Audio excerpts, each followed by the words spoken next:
दोस्तों, अभी तक आप में से बहुत से लोगों ने बिटकॉइन करेंसी के बारे में सुन लिया होगा। हो सकता है कुछ लोगों ने इसमें इन्वेस्ट भी किया हो, जिसके रिजल्ट आज उनके सामने हैं। क्योंकि जिस करेंसी की वैल्यू 2012 में $1 में 10,000 बिटकॉइन थी, आज उसी का रेशियो बढ़कर $14,000 पर बिटकॉइन हो चुका है। फिर भी वो लोग जिन्हें अभी तक बिटकॉइन करेंसी या उसके सिस्टम और सर्विसेज के बारे में नहीं पता है, उनके लिए ये जानना जरूरी है कि ये क्रिप्टो करेंसी सिस्टम है। अगर फर्स्ट टाइम में क्रिप्टो करेंसी ये क्रीपी वर्ड आपके ऊपर से बाउंस हो गया है, तो यकीन मानिए ऐसा ऑलमोस्ट सभी के साथ होता है।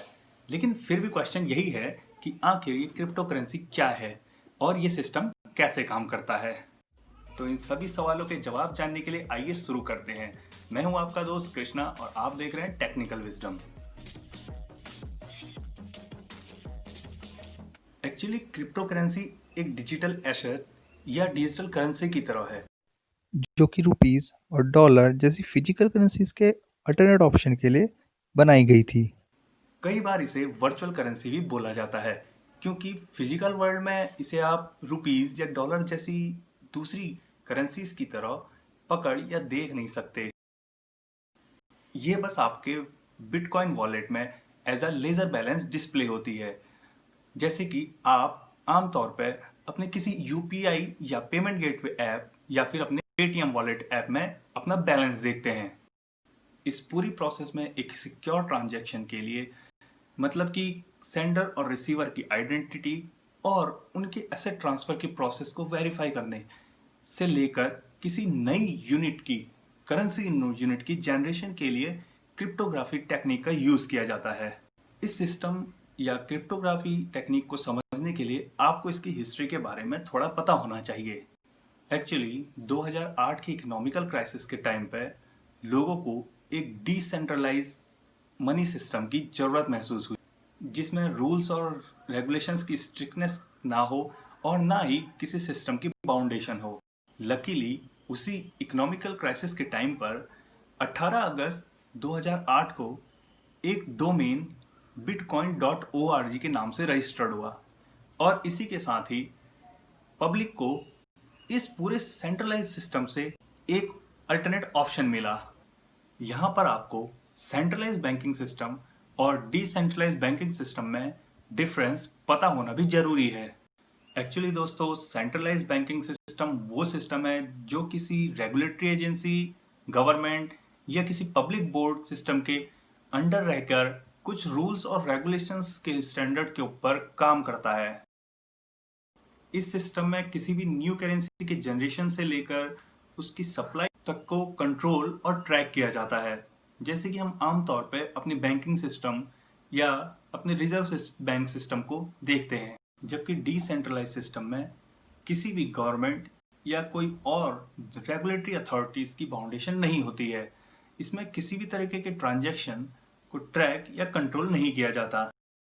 इस सिस्टम की शुरुआत जनवरी 2009 में एक मिस्टीरियस मैन सतोशी नाकामोटो ने की थी। यहाँ पर मैंने मिस्टीरियस मैन इस वर्ड का यूज इसलिए किया क्योंकि अभी तक सतोशी नाकामोटो की आइडेंटिटी प्रूफ नहीं हो पाई है। जिन्हें आप स्क्रीन पर देख रहे हैं, इन्हीं को सतोशी नाकामोटो बताया जाता है। तो यहाँ से शुरुआत हुई बिटकॉइन सिस्टम की, जहाँ पर सतोशी नाकामोटो ने पहला बिटकॉइन सिस्टम सॉफ्टवेयर बनाया और इसे ओपन सोर्स रिलीज कर दिया। रिलीज होने के कुछ टाइम बाद ही इस ओपन सोर्स कोड पे सबसे पहली नज़र हाल फाइले नाम के एक प्रोग्रामर की पड़ी, जिसने इस सिस्टम पर बिलीव करते हुए इस सॉफ्टवेयर को डाउनलोड किया और सतोशी नाकामोटो के साथ अपनी लाइफ का पहला बिटकॉइन ट्रांजैक्शन किया, जिसकी टोटल वैल्यू 10 बिटकॉइन थी।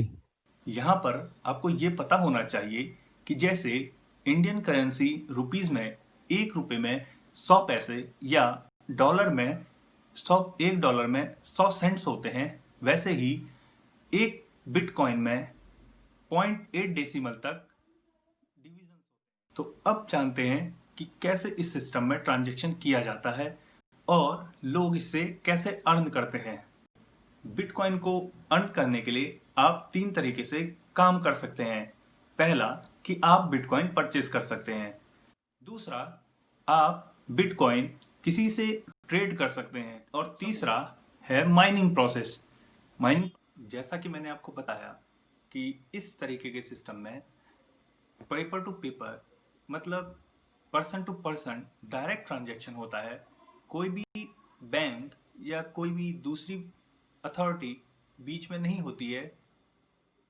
तो किसी भी ट्रांजैक्शन के लिए मनी सेंडर रिसीवर को एक मैसेज सेंड करता है, जिसमें कि सेंडर की आइडेंटिटी, रिसीवर की आइडेंटिटी और ट्रांजैक्शनल अमाउंट की डिटेल होती है। और मैसेज सेंड करते ही ट्रांजैक्शन कंप्लीट हो जाता है। ट्रांजैक्शन को कंप्लीट या वेरीफाई करने के लिए कुछ पर्सन्स उस पर काम करते हैं।